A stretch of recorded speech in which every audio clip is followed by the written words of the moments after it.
Assalamu alaikum students, how are you? Hope you are all fine.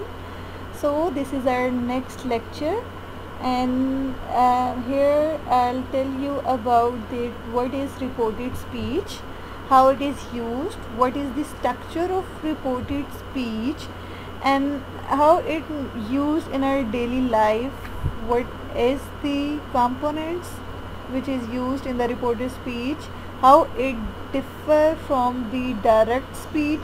So before going to introduce the reporting speech, we should have to know about that what is direct speech or what is speech. As the word speech, you have already know that speech is related to something speaking. Speech जब भी word use होता है तो speech means speaking. जब आप भी कुछ कहते हो या कुछ भी किसी से टॉक करते हो तो उसको स्पीच के हम कैटेगरी में लेके आते हैं. एंड व्हाट इज़ रिपोर्टेड से ये पता चल रहा है, जिस तरह मीडिया पे हम न्यूज़ कहते हैं कि this news is reported now, यानी कि हम किसी के वर्ड्स, किसी का इंसिडेंट, किसी का सिनेरियो या किसी की कंडीशन को जब हम अपने वर्डिंग में बोलते हैं दिस इज़ द रिपोर्टेड, यानी मैं किसी की बात अपने ज़बान यानी कि अपने अल्फाज में बता रही हूँ तो वो रिपोर्टिंग हो रही है मेरी, और जो मैं बता रही हूँ वो रिपोर्टेड स्पीच बन जाती है. ठीक है, this is all about the introduction of the reported speech. Now before going to explain the reported speech, first of all we have to know about that what is direct speech. जो normal direct speech होती है वो क्या होती है, then we have to go to the in the explanation of reported speech. फिर हम इनका डिफरेंस देखेंगे that what is the difference between the reporting speech and what is the between reported speech and direct speech. So here what is direct speech? When you want to say what another person said before, you can use that person's own word. Yes, what is direct speech students? क्या होता है कि जब कोई person बोलता है, कोई अपने वर्डिंग बोलता है, फॉर एग्जाम्पल कुछ भी वर्डिंग बोलता है और हम एज इट इज़ उसी पर्सन के वर्ड्स बताते हैं विदाउट एनी, जो ऐसे कह देते हो कि आप कोई भी अपने पास से आप उसमें एडिशन नहीं करते हो, उसके एज इट इज़ वर्ड्स को आप बताते हो, तो this is the direct speech कि हमने उसके as it is word convey कर दिए. For example Tom it's cold now, ये उसके एज इट इज़ वर्ड थे कि टॉम ने कहा इट्स कोल्ड नाउ. लेकिन अगर मैं, ये डायरेक्ट स्पीच थी, Tom sad it's cold now, यानी उसने कहा कि इट्स कोल्ड नाउ. ये जो इट्स कोल्ड नाउ है ये इसके एग्जैक्ट मीनिंग है, यानी कि ये उसी ने कहे, we don't add any additions further, यानी कि हमने इसमें कोई एडिशन नहीं लगाई, उसने एज इट इज़ कहा it's cold now. So to conveying the person's the exact wording, it's person's own word is known as the direct speech. Direct speech वो होती है जो हम डायरेक्टली कन्वे कर देते हैं किसी की भी पर्सन के वर्डिंग को. So this is the direct speech. What is indirect speech क्या होता है? और you can use indirect speech reporting what the other person sad. अब इनडायरेक्ट स्पीच को हम कहते हैं reporting speech. Keep in mind कि इसका सेकंड नेम हम कहते हैं रिपोर्टिंग, यानी कि वो एग्जैक्ट वर्ड हम उसके नहीं बता रहे होते बल्कि हम एडिशन करके बता रहे होते कि ऐसा उसने कहा, उसके एग्जैक्ट वर्ड ऐसा उसने कहा. अपने वर्डिंग में एडिशंस जब हम लाते हैं तो वो इनडायरेक्ट स्पीच हो जाती है, वो डायरेक्ट नहीं होती. डायरेक्ट तो था कि उस पर्सन के सेम वर्डिंग. इनडायरेक्ट यानी कि अगर मैं बता रही हूँ तो मेरे थ्रू उसकी बात जाएगी तो वो इनडायरेक्टली स्पीच हो जाएगी, वो रिपोर्टिंग स्पीच हो जाएगी, यानी कि मैं उसके वर्ड्स अपने तरीके से कन्वे करूँगी तो it's become the indirect speech और reporting speech. For example Tom it's cold now, ये तो डायरेक्ट स्पीच थी कि टॉम ने कहा it's cold now. But what is indirect speech? Tom said that it was cold, उसने कहा कि बाहर सर्दी है या सर्दी है, जो भी उसने कहा. ठीक है, लेकिन अब मैंने एडिशन लगा दी, कोई भी अपोस्ट्रोफी नहीं आई क्योंकि अपोस्ट्रोफी में उसके एग्जैक्ट वर्ड थे. लेकिन जब मैंने उसे रिपोर्टिंग स्पीच में या इनडायरेक्ट स्पीच में कहा तो वो मेरा दैट में चेंज होके एक सेंटेंस टाइप बन गया. There is no apostrophe at all. So indirectly speech में आपका फॉरवर्ड एक सेंटेंस बन जाता है, लेकिन आप जैसे ही डायरेक्ट स्पीच करते हो तो वो अपोस्ट्रोफी में उसके एग्जैक्ट वर्डिंग आ जाते हैं. So this is the difference between direct and indirect speech. tell or say. Yes, there is a difference between tell and say. Okay, we use tell if we want to mention the hearer, and this verb always needs an indirect objects.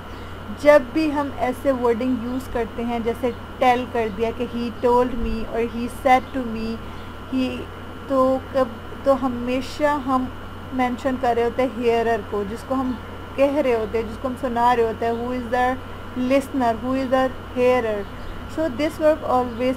और जब भी ये verb tell, से, ask, जब भी ये चीज़ें use होंगी उनके साथ हमें ऑब्जेक्ट ज़रूर लगेगा. और कौन सा ऑब्जेक्ट लगेगा? Indirect object. डायरेक्ट ऑब्जेक्ट तो होता है कि name of a person, direct वही पर्सन है. For example Ali said this, तो अली जो था वो डायरेक्ट ऑब्जेक्ट था. लेकिन अगर मैं ही कह दूँगी, ही या हिज कह दूँगी, तो वो इनडायरेक्ट ऑब्जेक्ट बन जाएगा. यानी कि मैं उसका नाम लेने के बजाय उसकी प्रोनाउन यूज़ करूँगी तो वो इनडायरेक्ट ऑब्जेक्ट बन जाएगा हमारे पास.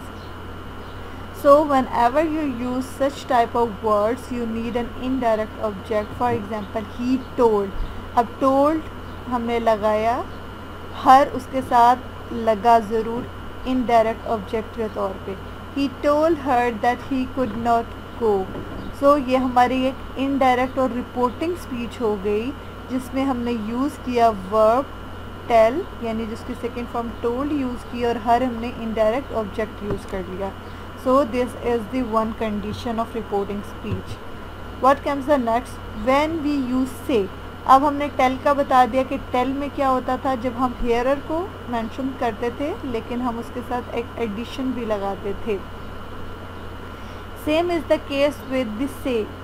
We use say when we do not mention the hearer. अब इसमें क्या होता है कि हम से तब लगाते हैं जब हमने हेयरर को मेंशन नहीं करना होता. वी कैंट मेंशन द हेयरर और the listener. He said he wouldn't go. अब इसमें हमने हेयरर नहीं लगाया, जिस तरह हमने टोल्ड हर लगाया था, जिसे बताना था, टोल्ड हर लगाया था. सो हर जो था वो उसका हेयरर था. लेकिन जब हम से के वर्ब यूज़ करेंगे, so there is no hearer. He said he wouldn't go. So हमने इधर हमने mention नहीं किया hearer. ठीक है. We can mention the hearer adding to. और अगर tell में हम hearer mention करते हैं and अगर हमारी addition हो जाती है to की, said के साथ अगर हम to लगा देते हैं तो फिर हम hearer को mention करेंगे. अदरवाइज़ हम hearer को say के साथ mention नहीं करेंगे. Keep in mind there is a difference between said and said to. जब भी आपका said आएगा तो आप hearer नहीं यूज़ करोगे, mention नहीं करोगे कोई भी pronoun. But whenever you use said to, so there must an addition of an hearer. There is a mention of the hearer. Okay? Yes. We don't have to add that after tell and say if we don't want to. Yes, whenever you use tell and say these verbs, जब भी आप इन tell और say words को use करोगे आप उनके आगे that नहीं लगाओगे. जिस तरह मैंने पहले एग्जांपल में बताया कि Tom said that it was cold. Yes, लेकिन अगर आप tell आ जाता है या say आ जाता है, अगर आप नहीं चाहते तो आप यूज़ नहीं कर सकते. फॉर एग्ज़ाम्पल अब पिछली हमारी में था said तो हमने नहीं लगाया that. पिछले हमारे में told था तो हमने that से पहले हमने indirect object लगाया, डायरेक्ट हमने that नहीं लगाया. So this is a so there is compulsion that we do not add that with tell and say if we don't want to. Yes, in formal texts it's better to keep it. Yes, formal taxes पे जितने भी use होते हैं या जितने भी official आपके पास taxes होते हैं, बिजनेस टाइप टैक्सेस होते हैं, जितने भी टैक्सेस होते हैं उसमें आप दैट लगा सकते हो. It's better to keep it. But in formal letters में you don't add that after tell and said के आगे आप दैट नहीं लगाते. लेकिन फॉर्मल टैक्सेस इसमें एक जैसे कहते हैं ना कि एक कंपल्शन रूल आ जाता है कि फॉर्मल टैक्सेस हो तो it's better to keep it, कि आप लगा सकते हो, लेकिन अदरवाइज़ ये नहीं यूज़ होता.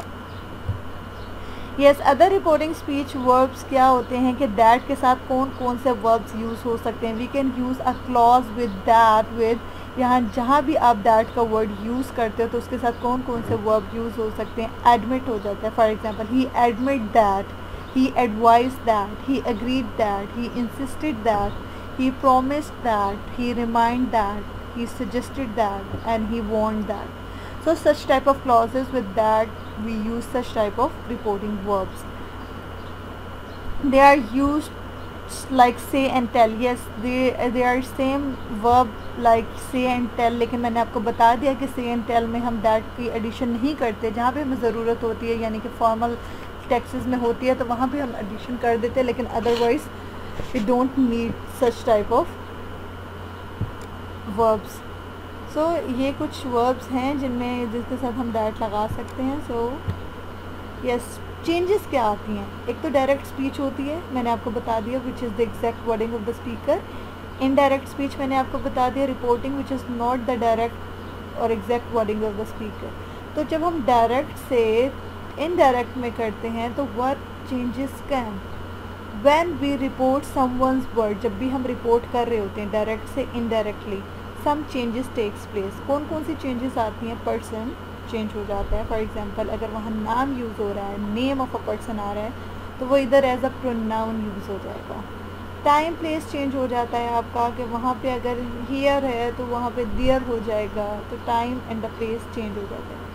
वर्ब्स टेंसेस चेंज हो जाती हैं. से होता है हम सेड लगा देते हैं. एडवाइस होता है हम एडवाइज्ड कर देते हैं. So such type of changes takes place. Let have some example. Changes of person कैसे चेंज हो जाता है, अभी मैंने बताया. जैसे आई यूज़ हो रहा है तो हम प्रोनाउन में ही और शी लिख देंगे. माई हो रहा है तो ही इज़ हर में चेंज हो जाएगा. वी हो रहा है तो दे में चेंज हो जाएगा. अवर्स हो रहा है तो देयर्स में चेंज हो जाएगा. सो whenever you convert the direct speech into indirect or reporting speech, you can change the name of a person such like that. And yes, the change of place here is converted into there. So place totally change हो जाएगी आपकी. change of time कैसे होता है. अगर हम direct speech में कहते हैं ना, it is rain now, then it is rain then. Now is converted into then. Today is converted into that day. Yesterday is converted into the day before the previous day, and tomorrow is the next day, the following day. कुछ भी ये सारी changes of time है कि आप direct speech में आप ये वाली लिखेंगे टाइम, एंड इनडायरेक्ट और रिपोर्टिंग स्पीच में आप ये वाली डायरेक्ट लिखेंगे. That this week converted into that week, last week is converted into the previous week, and the years ago the year before. So such type of changes of times occur. Yes, tenses is also changed. Whenever there is a present simple tense is used in the direct speech, it is converted into past simple. For example, he is tired, he was tired. And whenever you use the present perfect in the direct speech, it becomes a past perfect in the indirect speech. He has eaten, he had eaten. So simple present is converted into simple past, and present perfect is converted into past perfect tense. And present continuous is converted into past continuous tense. He is playing, he was playing. And future simple for future is converted into conditional sentences. He will go, he would go. So such type of conditions are used whenever you use the future simple future tense. तो हम conditional type of sentences करते हैं, that he would go, he should go, he ought to, or he will or shall. Such type of conditional sentences are used in changes of tenses. Yes. Can is changed into could. He can play, he could play. Must is changed into had to. He must go, he had to go. जब मैंने आपको models पढ़ाए थे तो मैंने आपको बताया था कि प्रेजेंट फॉर्म उनकी क्या होती है मॉडल्स की, और पास्ट फॉर्म क्या होती है. सो कैन की पास्ट फॉर्म could, मस्ट की had to. सो ये कन्वर्जन्स होती हैं. सिंपल पास्ट आपका, जो सिंपल पास्ट अगर डायरेक्ट में यूज़ कर रहे हो तो सिंपल पास्ट परफेक्ट में भी चेंज हो सकता है और सिंपल पास्ट में भी रह सकता है। इसमें भी कंडीशंस आ जाती हैं कि अगर आपके सिचुएशन और टेंसेस पे बेस करता है। अगर आप सिंपल पास्ट यूज़ कर रहे हो तो आपका जो इनडायरेक्ट है वो सिंपल पास्ट भी हो सकता है और प्रेजेंट पास्ट परफेक्ट भी हो सकता है। ही वेंट तो ही वेंट भी रह सकता है एंड ही हैड गॉन भी हो सकता है। सो वो सिचुएशन पर डिपेंड करता है कि आपका सेंटेंसेस किस वर्थ का है, क्या सिचुएशन है, what is the background. So pragmatics में वो डिस्कस होता है। Yes, tenses changes, these modal verbs do not change. Yes, अभी मैं मॉडल्स की बात कर रही थी, कुछ मॉडल्स चेंज हो जाते हैं। फॉर एग्जांपल किसी का पास्ट मॉडल अगर डायरेक्ट में हो रहा है तो उसका प्रेजेंट मॉडल अगर डायरेक्ट में हो रहा है तो उसका पास्ट फॉर्म हम इनडायरेक्ट में यूज़ करेंगे। लेकिन this is the list of such type of moral verbs that do not changes, ये चेंज नहीं होते, चाहे वो डायरेक्ट में हो चाहे वो इनडायरेक्ट में हो। सो कुड चेंज नहीं होता, शुड चेंज नहीं होता, might, ought to and would, these are such morals which do not change in the indirect speech. Yes, we don't have to change the tense if the sentence refer to something general and that is still true. Yes, ये important बात है, keep in mind this is an important point of the reporting speech. Whenever you use something general or something true, जिसे आप कहते हो ना कि कुछ ऐसी sentences होते हैं जो universal होते हैं, जो हम चेंज नहीं कर सकते, जिनके हम टेंसेस चेंज नहीं कर सकते, जिनके हम जैसे आप मॉडल्स चेंज नहीं कर सकते, जिनकी हम टाइम, प्लेस, पर्सन नहीं चेंज कर सकते, कुछ जनरल होते हैं। For example earth rotates around the sun, ये यूनिवर्सल ट्रूथ है, ये जनरल बात है, आप इसको नहीं चेंज कर सकते। आप कौन से टेंसेस में बात कर सकते हो? आप ये नहीं कह सकते कि पास्ट में सिर्फ करती थी, आप ये नहीं कह सकते वो फ्यूचर में करेगी। सो समथिंग जनरल सेंटेंसेस जितने भी आते हैं उसको आप चेंज नहीं कर सकते। I love playing cards, she said that she loves playing card, तो playing car is its hobby, वो चेंज नहीं हो सकती। So such type of sentences which is something general और स्टिल ट्रू, कि पहले भी आते थे and still she love playing cards, तो इनमें बहुत माइनर सी चेंजेस होती हैं, वो भी कि इस वजह से कि वो से जो होता है वो सैड में चेंज हो जाता है, लेकिन आपके पूरा सेंटेंसेस या उनके टेंसेस चेंज नहीं होते। इन टाइप ऑफ सेंटेंसेस के टेंसेस वही रहते हैं। We do not use auxiliaries in reported question. Yes, हम ऑक्सिलरीज नहीं यूज़ कर सकते। ऑक्सिलरीज क्या होते थे? हेल्पिंग वर्ब होती थी। हम ऑक्सिलरीज नहीं यूज़ करते रिपोर्टेड क्वेश्चंस में। He wanted to know that I was coming with him, ये क्वेश्चन बेस्ड रिपोर्टिंग है, लेकिन हम ऑक्सिलरी नहीं यूज़ कर रहे। फॉर एग्जांपल हम हैड नहीं यूज़ कर रहे, हम हैज़ नहीं यूज़ कर रहे, हम समथिंग ये कुछ नहीं यूज़ कर रहे, ऑक्सिलरीज नहीं लगा रहे, हेल्पिंग वर्ब हमें नहीं चाहिए, तो हम auxiliaries in the form of question mark भी हो सकती है आपकी, इन द फॉर्म ऑफ आपकी हेल्पिंग वर्ब्स भी हो सकती हैं, लिंकिंग वर्ब्स भी हो सकती हैं। So he wanted to know if I was coming with him, so हम दैट नहीं लगा रहे, एज एन ऑक्सिलरी नहीं लगा रहे। सो कुछ रिपोर्टेड क्वेश्चंस जब भी हम करते हैं तो उसमें हम क्वेश्चन मार्क नहीं लगा रहे। कुछ ऐसे होते हैं सेंटेंसेस जिसमें हम क्वेश्चन मार्क नहीं लगाना पड़ता, लेकिन वो क्वेश्चन ही की फॉर्म में बन जाते हैं। जैसे ये ही वांटेड टू नो, वो जानना चाहता है that if I was coming with, क्या मैं आ सकता हूँ, ये क्वेश्चन फॉर्म में है, लेकिन हम इसमें ऑक्सिलरीज नहीं यूज़ कर रहे कोई भी। And we do not use auxiliary in reported speech. I wanted, yes, this is the same. I wanted to know if I was coming with him.